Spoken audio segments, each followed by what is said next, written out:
Today, we're taking a look at the new Temporal Forces Charizard EX deck list. Most of this deck was just stolen straight from Japan City Leagues.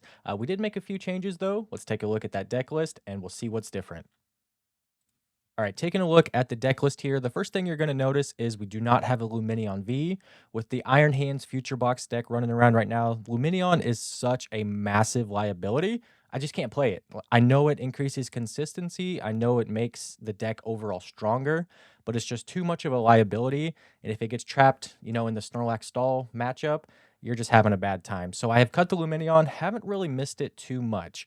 I did add a Professor's Research in place of the Luminion, and this has actually helped me out a lot more than having the fish. Being able to draw 7 new cards is just powerful. Sometimes that's all you need. You just need to draw 7 new cards. You can find it with Pidgeot. We do run the 2-2 Pidgeot line. I think that the Pidgeot line is not even really close. It's just vastly superior to the Charizard Barrel deck list. If you've seen or played the mirror match, the Charizard Barrel versus Charizard Pidgeot, if you're playing the Pidgeot Charizard, you're almost always going to win. I have not lost to a Bibzard playing a Pidgeot Charizard deck. It's not even close in my opinion. We do play the Flare Veil Charmeleon. I could see this being the Obsidian Flames Charmeleon with the 70 damage attack. I just like having the Flare Veil because we do not run the Jirachi. We do have the one Mist Energy here.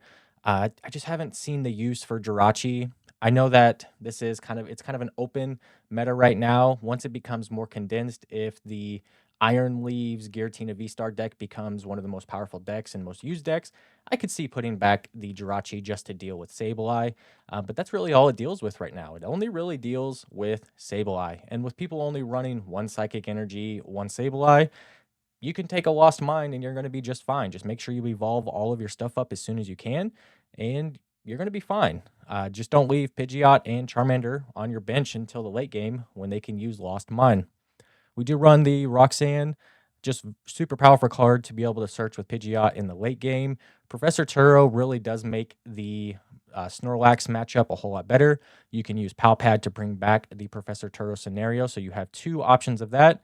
You have to be really careful, though. A lot of people have started putting Charizard EX into their Snorlax builds to kind of sweep at the end because you don't set up your board state because they're playing Snorlax and you don't want to have a lot of stuff on your bench. So they will set up a Charizard EX in the background and just sweep your board. So just be super careful with Charizard Snorlax matchups and leaving your board too bare. You always want to set up 2 Charizards, one on your bench, one in your active preferably, and probably a Pidgeot as well in that matchup just to make sure you don't get swept up by a lone Charizard EX with a Defiance Band at the end of the game.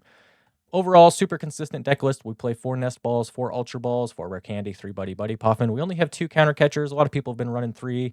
Haven't really seen the need for a third counter catcher so far. 3 Iono, 2 Boss, 4 Arven. A lot of people have started cutting the Arvens, but really you want to see Arven turn 2. You want to go second. You want to see Arven on that very first turn that you can use a supporter to pull out your Buddy Puffin, to pull out your Nest Ball, because hitting the instant charge to end your turn on your first turn is super powerful. Let's jump into some matchups and let's see how it plays. I'm going to go ahead and start the Charmander just in case we prized one of our Pidgeys. There's a good chance we prized one of our Pidgeys. It happens all the time. We're less likely to prize 3 Charmanders. Yeah, we're playing the Iron Hands deck, which is fine. We just have to get our board set up pretty quickly here. Go ahead and grab the Rotom. This is why we play the 4 Nest Balls. I know we could just play a 4th Buddy Puffin, but getting a hold of that Rotom on turn 1 is just super, super necessary. All right, go ahead and instant charge here, and we'll see what they can come up with. All right, we do have the Rare Candy Charizard next turn, so even if they get us with an Ampu very much here, we are just fine. Honestly, we're better than just fine. This is a pretty bad matchup for the Iron Hands deck if you get a Charizard up and going right after they hit you with the Iron Hands. Let's see what they can come up with. Ditching the research. I wonder if this is the deck list that plays Mute EX. I'm really hoping that they actually have to... I'm hoping that they use Iron Hands here. Like, that's actually best case scenario. If they use this, it's going to be kind of hard to get around it. Yeah.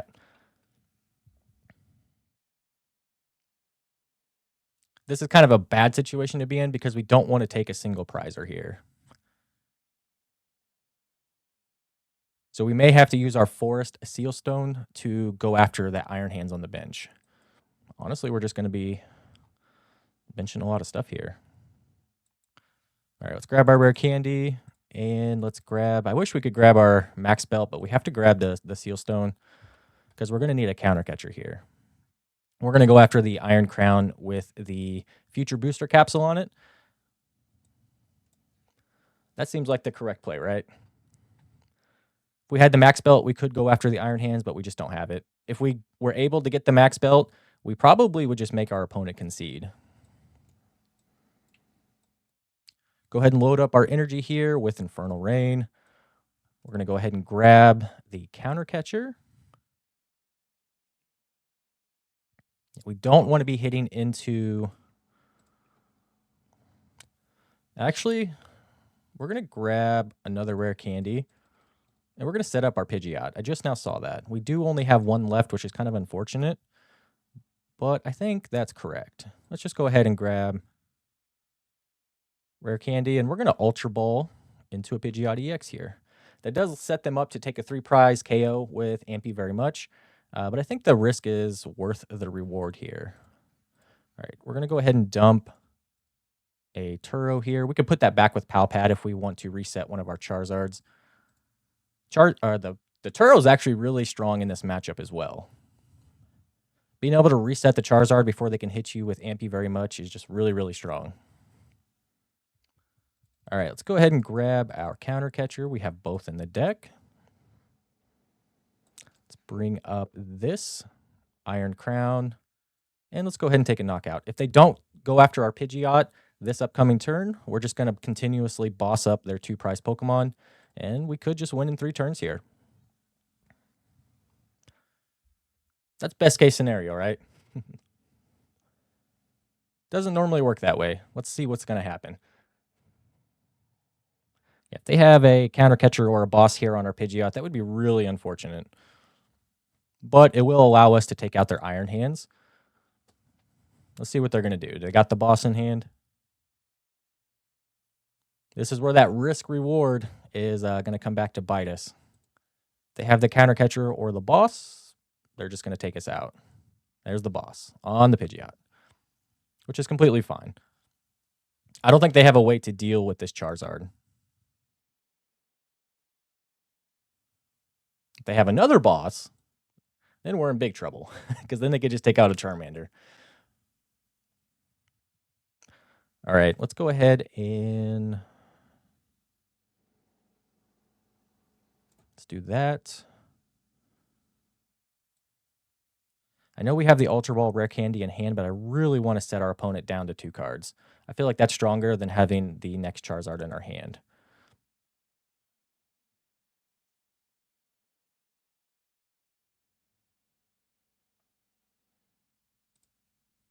Yeah, we're just going to start swinging here. I think they're on a 2-turn clock here, unless we get a boss's orders off the prizes or off our top deck. Every time, man. Talk about it and just speak it into existence. We needed that boss's orders to win the game. If they don't hit us with an Iono here, we just win. I don't think it's possible for this deck to do 330 damage. I think if with the 20 with the booster capsule plus the 4 Iron Crown, I think he kind of maxes out at 260, right? That's plus 100 damage. This is probably the only bad matchup for the Future Box Iron Hands. It's really, really good in just about every other deck that I can think of personally. If your opponent gets 2 Giratina V-Star set up, that's kind of sketchy. But overall, every other matchup is really, really good for this Future Box deck. It's really strong. Just take out their other Iron Hands for the win here. And we'll start off 1-0. You always want to go second with this deck unless you know what your opponent's playing. The only decks you really want to go first against are... Depends on what your starting hand is, but maybe Chien-Pao, maybe Gardevoir. All the decks that want to evolve. Lugia, you definitely want to go first against Lugia. Looks like we're... I don't know what we're playing. Has a lot of psychic energy. Could be a lot of things right now.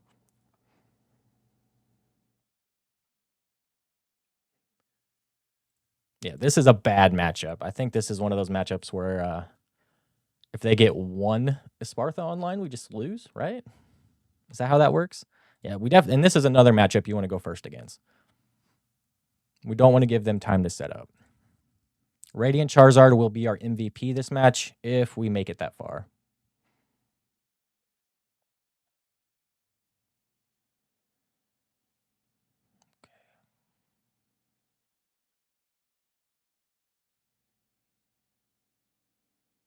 We're just going to give them the Manaphy, I think, here. There is not a lot we can do. They've only got 3 cards, so I don't think we're going to hit the Iono because we just don't want to give them anything. We don't want them to have anything. So we're going to go grab I think we're going to grab an Arven. I mean, we could grab a Research. None of these, and just bench our Radiant Charizard. That would be fine. But we prized our Research, so we're not going to do that. Just going to grab the Arven. Grab a Buddy Buddy Poffin. And I think we do want the max belt here. Just have it in hand.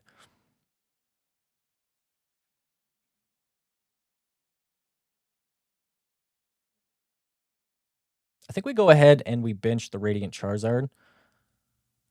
Because if they take one prize, we can load it up. Now we'll just leave it in hand. We play enough nest balls. We should be able to see it again. Got a lot of cards, but not any of the pieces we need so far. I'm hoping that they take out this Manaphy. If they take out this Manaphy, it puts their Espartha within max belt range of our Charizard. That's like best case scenario for us because it adds 50 and it'll do that 260 we're looking for.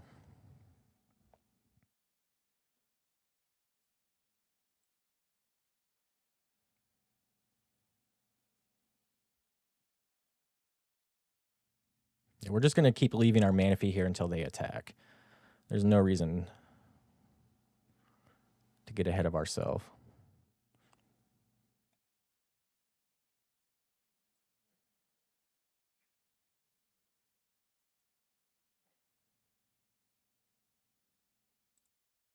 And this is what I mean by the RNG being kind of sketchy sometimes.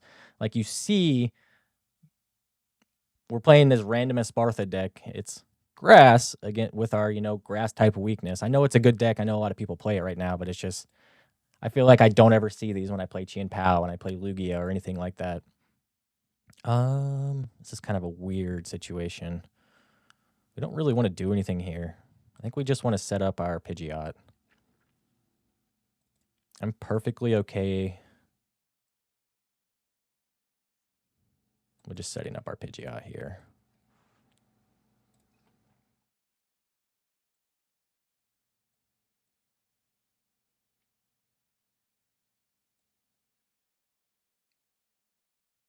Yeah, we want to grab a Charizard here. I'm just leaving the Mimikyu in the active. There's just no reason to even mess with it. We're just going to boss around it as much as possible. Yeah, we're just going to grab a Charizard to sit in our hand. And if they take the knockout with Mimikyu on our Manaphy, we will be able to countercatcher or boss up the Espartha with Max Belt. That's the plan. Still don't need the Radiant Charizard down yet. We're just going to hit the instant charge.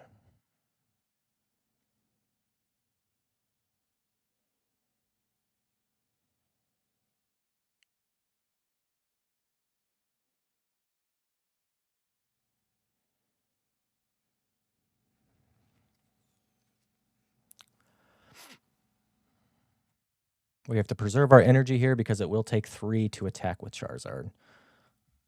They need to take a few prizes before we can use Radiant Charizard as well.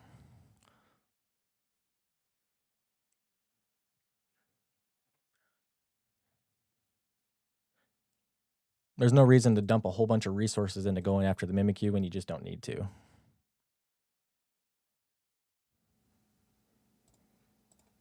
Yeah, that's why they're not even attacking. They know there's no point in attacking, just like I do.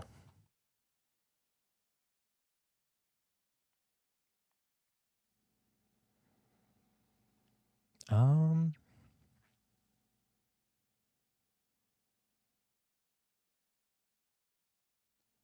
I mean, we could just boss it up. They may not have an energy, but then they're just going to retreat back to the Mimikyu. That's the problem.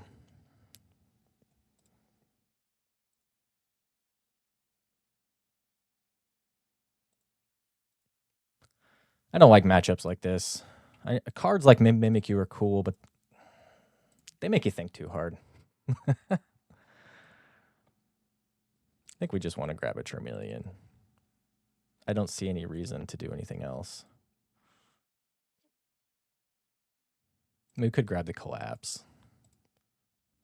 There's just no reason to do anything. Let them just flounder.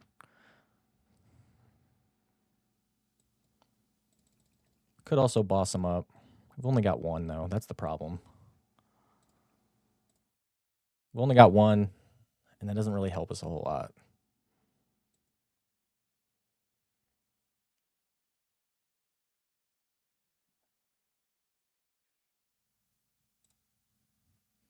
Times like this, I wish I played Canceling Cologne.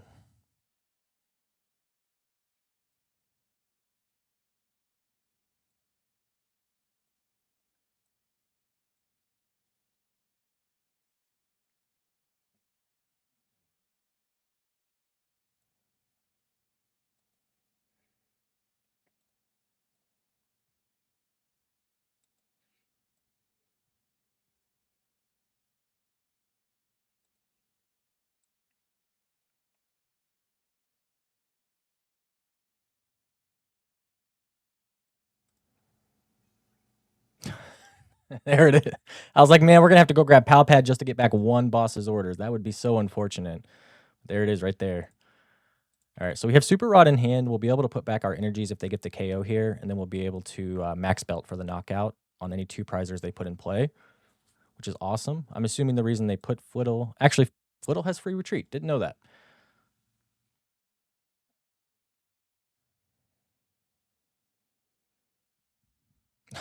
Well, there's a free 2 prize cards. That was a bad idea.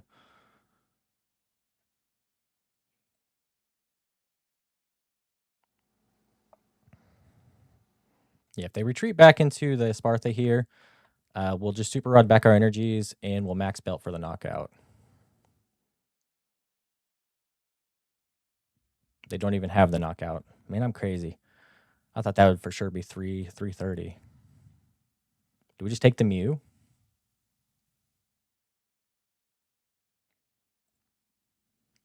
Don't really want to attach another energy here. Could also just Turo up this Charizard. That's a lot of energy. Let's just take the Mew. I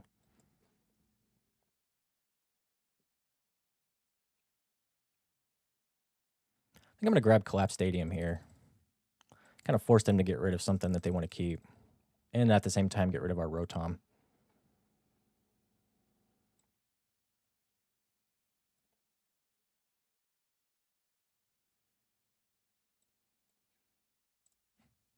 Probably get rid of one of their Flittles.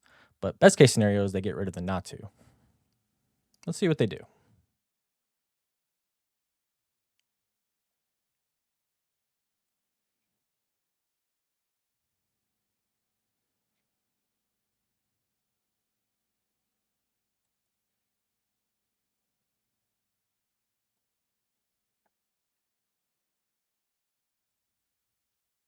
Go ahead and get the Flare Veil Charmeleon in play. That way we can just standard evolve here.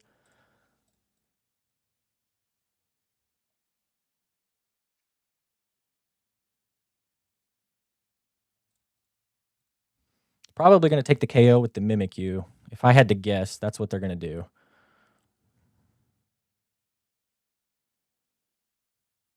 That was why the Professor Turo was kind of on the board there. We could have just pulled that up.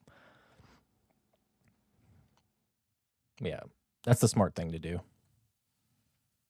But it also gives us the boss's orders with the Palpad play.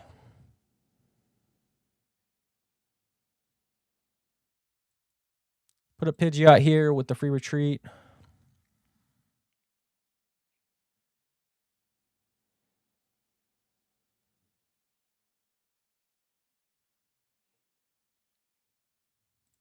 All right, we do have the PAL pad. Just wanted to make sure on that. I knew we didn't have any tools, but we're going to super rod back our energy because we need all of our energy here.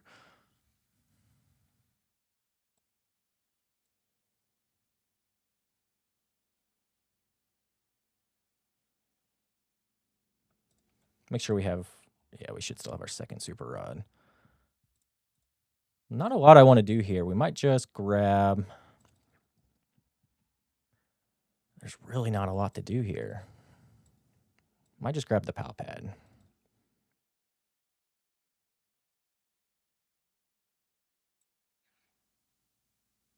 Put back both of the boss's orders. We could Turo up the Manaphy just to get it off our board. We could swing at the Mimikyu here. That way it's available to be knocked out. I think that's a good idea. Let's do that.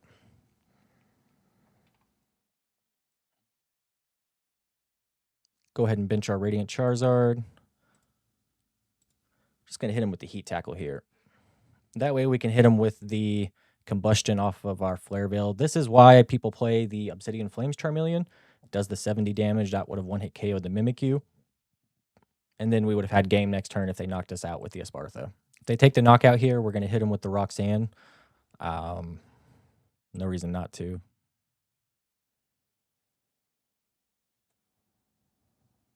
There's a second Espartha. We do need one more prize. Yeah, this is fine. We may have to Pidgeot for the energy after we hit them with Roxanne. We could get it off our 6 cards here. That would be best case scenario. And we whiffed it. That's okay.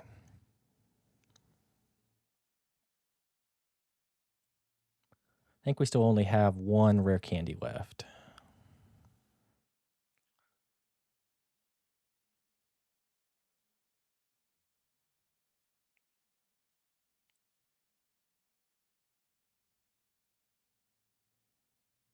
Yeah, I think we just grab the energy. They take the KO on Charmeleon here, and we super rod back our energies, and we should have game. Should, right? And it gets rid of this pesky Mimikyu. This thing is driving me nuts right now. We do still have one rare candy, so there's a potential to go after another Pidgeot here. All right, let's just hit him with the hit him with the combustion and go down to 2 prizes left. If they boss around and they take out the Radiant Charizard, that's fine. We have the win with just a manual evolve. If they don't do that, if they take out the Charmeleon, then we have the win with Radiant Charizard. If they do neither, we can just boss up the Espartha and use our max belt. I don't really see a scenario where they win here. Crazier things have happened, though. They have quite a bit of energy in play. But I've been kind of limiting how much energy I have on the field. So right now, this is only doing 90 damage to anything without an energy on it. And it's obviously taking a knockout on the Charmeleon. So it's kind of baiting them into it.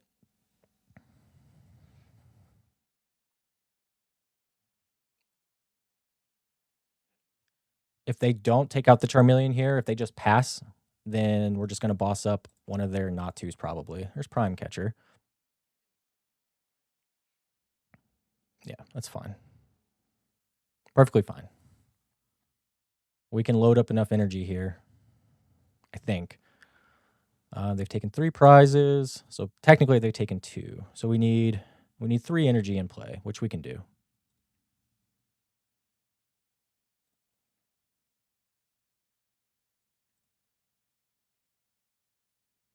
Yeah, we've got 1 in hand, so we don't even need to use our super rod.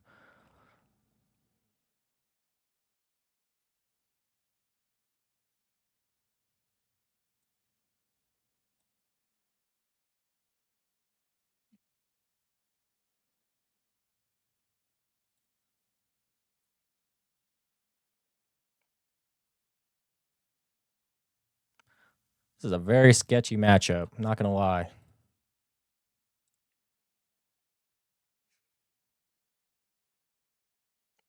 Could have easily lost that one. I guarantee you this matchup is not even 50-50 for the Charizard player.